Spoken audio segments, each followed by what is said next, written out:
All right, now we're moving on to our Intrigue tier list. I'm going to get us started right away with our D tier. So, the first card that's going to go into the D tier is Harem. Of course, Harem is our dual treasure and victory card. It only gives you 2 coin and 2 victory points, which basically it's worse than Duchy and worse than Gold, but at a higher price point relative to what you get for each one. I'm not going to say like it's always a terrible thing to pick up. I think there are probably some games where maybe it gives you a tiebreaker, a little bit of an advantage over gold. But I think most of the time you really either want the extra coin from gold or the extra point from duchy. And yeah, most of the time there's not like a huge reason to pick up harem. Maybe some kind of combo, and that's about it. But usually you're pretty safe skipping it, I think. All right, next in the D tier is going to be Duke, which I feel like Duke has fallen really hard. There are some cards that can maybe facilitate getting lots of 5-cost victory cards, but they're pretty infrequent. And most of the time, you can pretty safely ignore Duke because the game is going to end quickly enough that Dukes won't become a threat. Now, to be fair, they can be a pretty big threat, but yeah, I think most of the time you're not going to have to worry too much about that, and you can safely ignore Duke. But yeah, I do think it is good to know like when a game is going to get into a Duke slog. Yeah, but nonetheless, yeah, I'm not going to get into specifics. But yeah, most of the time it's pretty safe ignoring them, and that's a little sad. Let's bump up to the C tier then. Intrigue's a pretty powerful set considering its age. So Secret Passage is the first one that's here. Mostly what it does is smooth out draws for you kind of over the course of a shuffle. It can be obviously comboed with cards like Wishing Well, but I think those combos are relatively rare. What's more applicable to most games is just being able to save something in your hand for a later time in your shuffle. What you don't want to be doing is putting junk cards into your next hand or something along those lines. Then you're not getting anything out of Secret Passage, but nonetheless, I feel like a lot of the time it's not really doing anything, especially if your deck is drawing itself anyway. It's kind of useful in those mid-level decks where you're not quite able to do that, and you can seed things for next turn with it. But yeah, like that's not going to happen all of the time. And yeah, at 4, I'm not going to say it's a steep cost, but it's relatively steep for the effect that it actually gives you. Next is Baron. Baron, of course, is a nice little payload card. 4 coins, all you got to do is discard an estate. It does give you that buy. You can also gain the estate with it. So there are games where you can perform a pile out with that, where it's pretty good. But I think most of the time, Baron is like a little bit too finicky to get to work when you have other options available to you, and you very frequently do. It can be a decent opening, though, for spiking, say, like 6 coins and things like that. And part of the problem is just you want to thin your estates, right? Baron requires you to keep at least 1.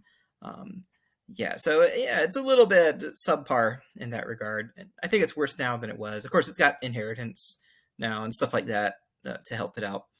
But yeah, I don't think it's an amazing card, certainly. Let's see. Next up here is Shantytown. Yeah, Shantytown.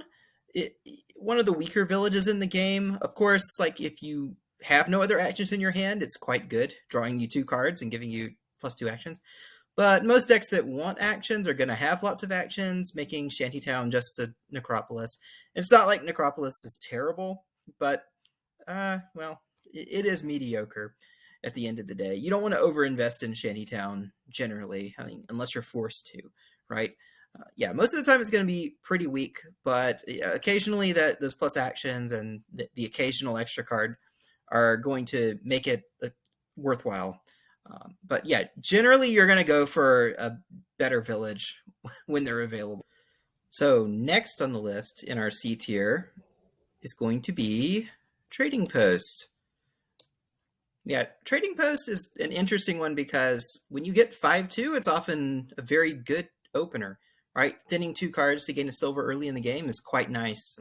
But the longer the game goes on, the less good Trading Post is going to be, and often you're really only going to get it as a desperation trasher. It's quite bad at thinning. It gives you a treasure in exchange for trashing 2 cards, and I mean, it's not like silver is horrible or anything like that, but a lot of the time you'd prefer to just be out the 2 cards, right? And Trading Post doesn't do that for you, and so many other cards do. So yeah, it's a little slow. Also being terminal, and costing so much just to get in the first place. Yeah, it's pretty underwhelming, I think.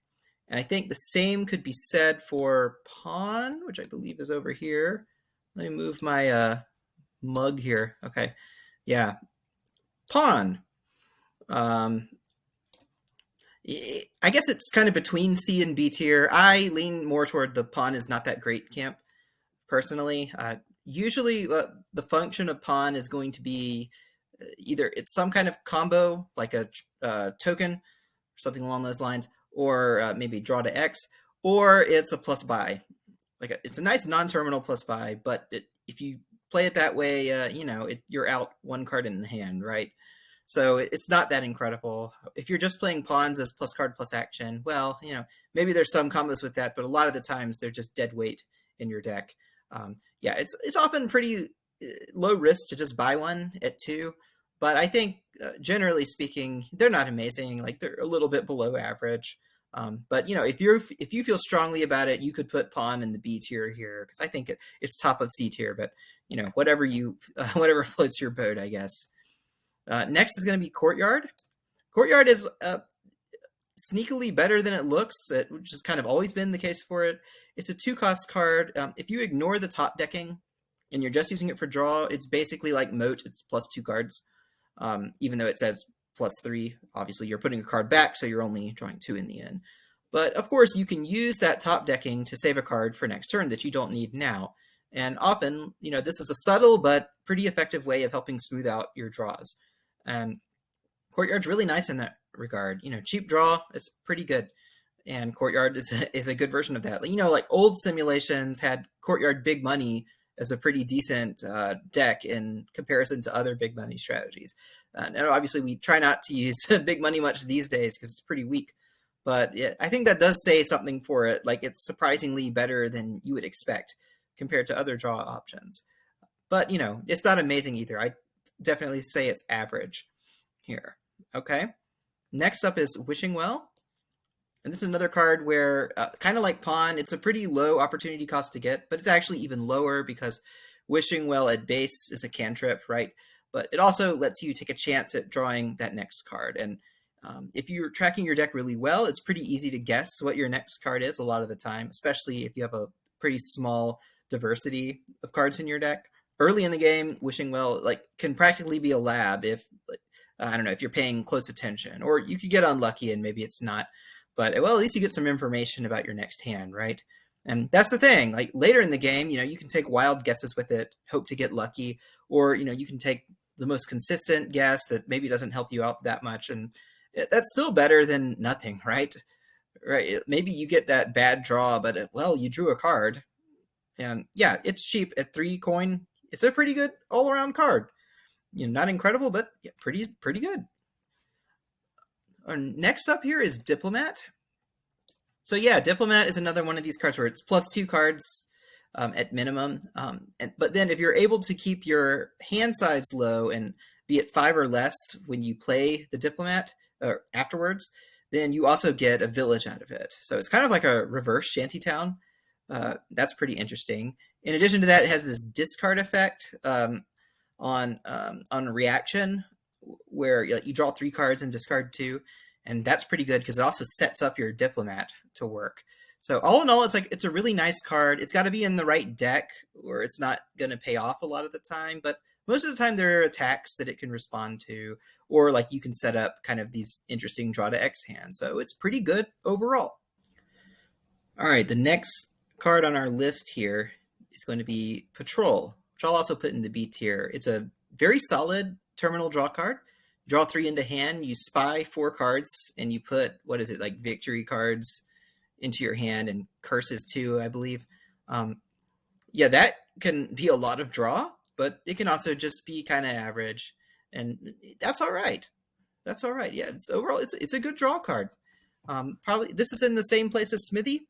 I think, and I think often it's comparable. It does cost one more than Smithy. It can draw a whole lot more, and if there are combo cards in the deck like Nobles or whatever, it can be really strong.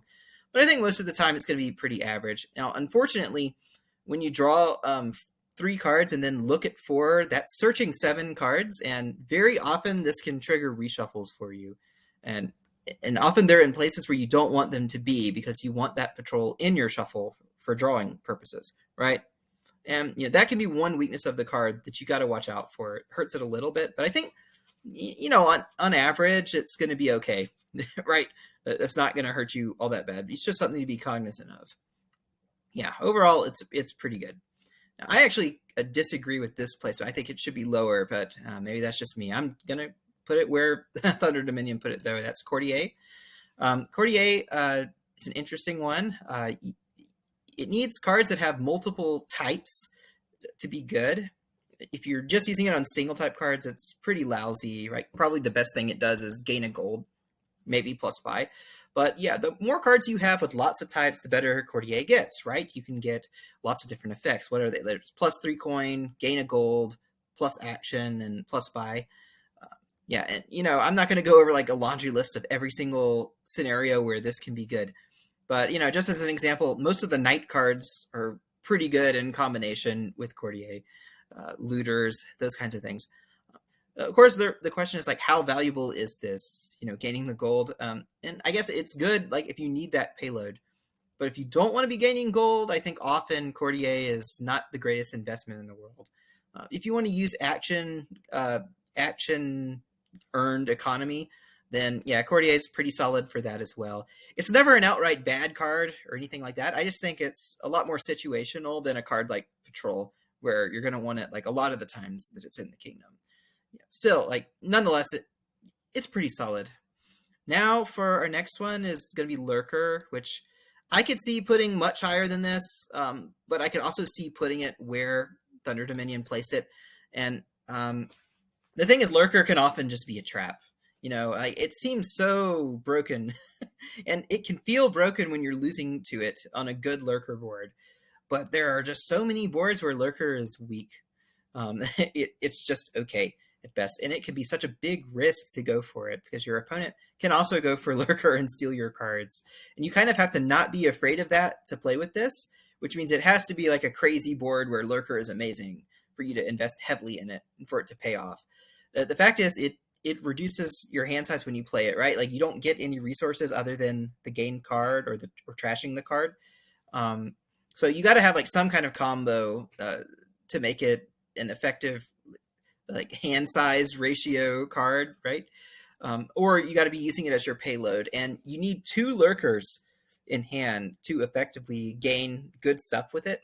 Sometimes this is the best thing to do, but a lot of the times I think you can totally just skip Lurker or get it later in the game and use it for pile control because it's pretty darn good at that.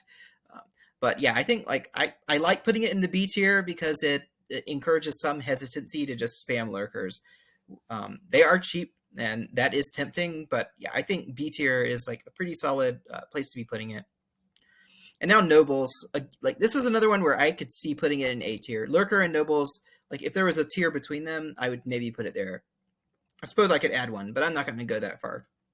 Well, anyway, yeah, Nobles, it's either +3 draw or +2 actions. It's very weak if you're using it for the +2 actions, because that's 6 coins to get that. But it's pretty good as a draw card, and like to just have the flexibility is very nice. It's at its best when you have other cards fulfilling one of those needs in the kingdom, and you're just using Nobles to kick off, especially the draw. The draw is much better than the action from Nobles. And the 2 VP is pretty nice because you're getting a card you want to make your deck churn with that VP. So yeah, overall it's a lot better than Harem, that's for sure. And yeah, it deserves to be at least here. All right, moving on to the A tier. We're going to lead off with Mill. Mill is like one of those cards that's much better than it looks. It's only 1 VP, but you get this effect where you can discard 2 cards for 2 coin. This is very, very good at the beginning of the game. It's one of the best cards for hitting 5. It's also pretty good later on when you have lots of junk in your deck, and it can be good if you're able to draw cards back, obviously. The one VP is not nothing, but generally it's not really that amazing. I think mostly Mill shines as a good opener that's also nice later in the game. Um, yeah, and just overall, it's just so pleasant to click on this card. Look at that lovely windmill, right? Okay, and the best thing is you can feel good about it because it's a solid card. Like you're often right for opening Mill. Next up is Mining Village. It's a village. 90% of the time, you're using it because it's a village, and that's okay. It only costs 4, so it's very cheap. Of course, it also has this effect where you can trash it to get 2 coins. You don't really want to do this early in the game. Some people do this, like they open Mining Village to trash it, and it can be okay, but I think you want the village most of the time, so that is maybe not the best idea in the world, but I don't know. Sometimes it's pretty good. Of course, if you know the game is about to end, it's great to go ahead and trash your mining villages later in the game. The only thing is, it's a one shot, right? If you do it that way, so you got to kind of like weigh whether that's useful or not, and that's an interesting choice. The fact that you have the choice is very good. Yeah, mining village is strong. It definitely deserves to be in A tier. Next will be Ironworks. Ironworks is a very good gainer. If you gain actions, you can play another Ironworks or another action afterwards.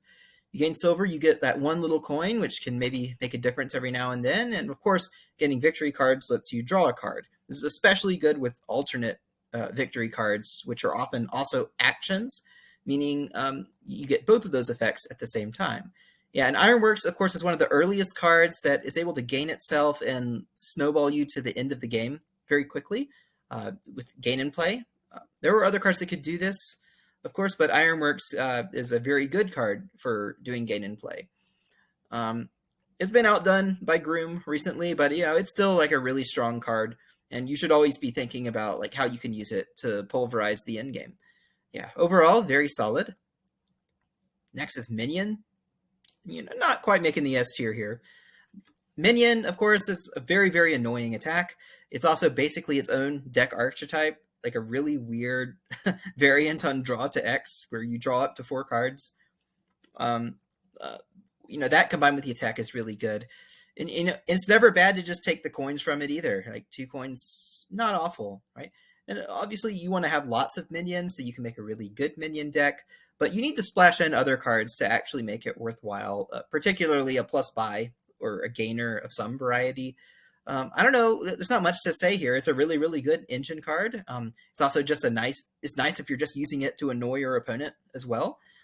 Yeah, it's very low risk to purchase a minion most of the time. A very good card. And then there's Conspirator, which I personally would put lower than Minion, but I can see putting it up here. It's a strong card when you manage to kick it off. If it's the 3rd action you've played or greater, of course, then this gives you 2 coins in addition to being a cantrip. It's not horrible to just play it terminally as 2 coins.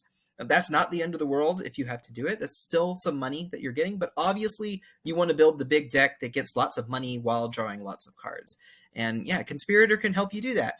One of the risks is that if you get too many, then it's hard to kick off your turns. So make sure you get a good mix of actions, and you're probably okay there. Especially if you have cards that help guarantee you're going to get certain cards at the start of your turn, then Conspirator suddenly becomes pretty amazing. And yeah, there we go. I think it's an A tier card. Next is going to be Swindler. Of course, when you're getting beat bad by Swindler, it sure feels like an S tier card. But I think more often than not, it's just really strong, right? It's a very extremely annoying opener. It tapers off a lot at end game, although it can be handy at end game too. But it can also be very risky to hit their province or something like that. But yeah, like if you can turn a 5 cost into a duchy early on, often that wins you the game. That's just how crazy Swindler can be. But sometimes it's more annoying than it is good, I would say. But I think most of the time it's annoying and pretty powerful. So you've always got to be on the lookout for Swindler and consider opening it yourself. It's a good card. All right, so now we're getting into the realm of cards that are debatable, S or A tier, I think. And I'm going to be a little more conservative with these, I think. I'll put Replace here in the A tier. I think it's a very, very good remodel variant. Obviously, gaining the card for next turn, it gets top decked. If you gain a victory card, it curses them, and that I've just found that to be really huge a lot of the time. Junking them while you're gaining that junk card, plus you get the extra point swing, and it can push that curse pile down. There are even replace rush decks that are fairly effective. Like on the Templegate games client, I've even lost like an estate rush against the bot with replace. So yeah, I mean, I think it's often a very very powerful card. Sometimes it can be a little tricky. There's a lot of competition at 5 cost, and sometimes you don't quite go for the replace, so it's not really a must buy. But yeah, it has some very very good effects, I think, and it's always something that's very strongly worth your consideration. Um, yeah, I don't have too much else to say about it. I do think like trashing and gaining actions for next turn is probably sneakily the best thing it does, but you can't discount the fact that gaining victory cards is also very good with it. So yeah, it's just a really strong overall card, just maybe not as game breaking as some other stuff. Okay. Next is going to be Upgrade, which I'm also putting in the A tier. Upgrade, like Ironworks, is another one of these excellent just autoplay cards where you can totally just in the game gaining all the upgrades and then gaining some other pile. Especially if you've got a card like Fortress or Rats around, you can do some just sick stuff with Upgrade. If you get 5/2, you're always happy to open Upgrade. It's a really good option. But yeah, like just in general, Upgrade's a really strong card to have. So that's not saying a whole lot. I could go on and on about this card. It's funny, like I wrote an article about it on Dominion Strategy several years ago, and it's a really bad article because there's so much more to this card than I even went into in that article. So yeah, Upgrade is very strong. Debatably S tier, I think, but I'm just gonna lean toward putting it in A. You put it wherever you would like. And the rest are S. Let's get these out of the way. Okay, we've got Torturer. Of course, it's a draw card all on its own, and it makes your opponent play this awful do I discard or gain a curse game. And even if it's like Witch and they're just gaining a curse anyway, they can get so like distraught from gaining those curses that it just forces them to end the game. And I know, like, I've resigned my share of Torturer chains. And it's funny, like that one extra card it draws over Witch makes all the difference. It's such a strong card. It can be so centralizing. Yeah, there's like nothing quite like taking a Torturer deck. It's supremely annoying, also very powerful. And, the worst part about it is like sometimes you're just buying it for the draw, man, but it's still going to do this awful oppressive thing. Yeah, really, really good card for sure. Next is Steward. Steward, of course, very flexible card. We got the +2 cards, as I've been over, not as bad as you might think. +2 coin is sometimes relevant for hitting that little sneaky price point. And of course, it can trash 2 cards from your hand, and that ain't nothing to be sad about, right? Especially if there are cheap cards in the kingdom, you can trash 2 cards, maybe have 2 left over for a pawn or something like that. So, or some other better 2-cost card, Yeah, Steward, great opener. It's not unreasonable to get several of them if you have plenty of villages, or you can put like a Lost Arts token on it or something. It's a very good card for that price. Pretty amazing. All right, so our last 2 cards are, of course, Bridge and Masquerade. Bridge, you should hopefully already know, is really, really strong. It's way stronger than it's ever been, too, I think. The fact is, it reduces the price of cards. It also gives you a buy so that you can do something with that cost reduction. And it even throws in some economy. Why not? And we can see with cards like Highway and Bridge Troll how sometimes if you don't have one of those 3 things, cost reduction cards can struggle a little bit. Like they're still good, but you got to do more to get them to work. Well, with Bridge, you don't have to do that much more. Especially if you have something like with Throne or Royal Carriage and you can play the Bridge more than once. And then all of a sudden you just got this ungodly, amazing cost reduction card in your deck. Yeah, it's really, really strong, and it's only gotten better. So yeah, Bridge, totally deserving to be up here. I think, honestly, it's arguably better than Masquerade, but that's just not how the Thunder Dominion people voted. And frankly, I could see Masquerade still being number 1 myself, and I would put it there as well. Because, yeah, Masquerade is just that good. All right, it does 2 things. It does drawing and trashing together. The passing, it's whatever. Okay, like sometimes it matters. A lot of the times it doesn't. You don't care. This card draws cards and it lets you trash a card. and those are like two of the best things you can do in Dominion. And it turns out when you combine those two things, you get a really, really powerhouse beast of a card. Yeah, you should never ignore Masquerade when it's in the kingdom. Even if you're not getting it, you should be aware it's probably going to get bought, and you should plan your deck accordingly. Like, get ready, like for this passing game that's going to happen. Okay, you better expect to beat a deck that's going to move really, really fast, because that's what Masquerade lets you do. It lets you pound through your deck while also thinning. All right, those are two things that speed you up. So yeah, Masquerade, really, really strong. It's stage strong. There are even some pins with it that still work, like Cut Purse is one, the Cut Purse pin. It's not amazing or anything, but I've done it. I did it just a couple of weeks ago, actually, on the Temple Gates client recently, and my opponent had no idea what was going on. It was really funny. But at any rate, enough of that. This is my Intrigue tier list. I think some of the lines between these tiers are a little bit blurry, and I could see some argument for putting some things up or down. But yeah, I think they did a pretty good job ranking this one. And I'm going to leave it at that. I'll see you for the next one.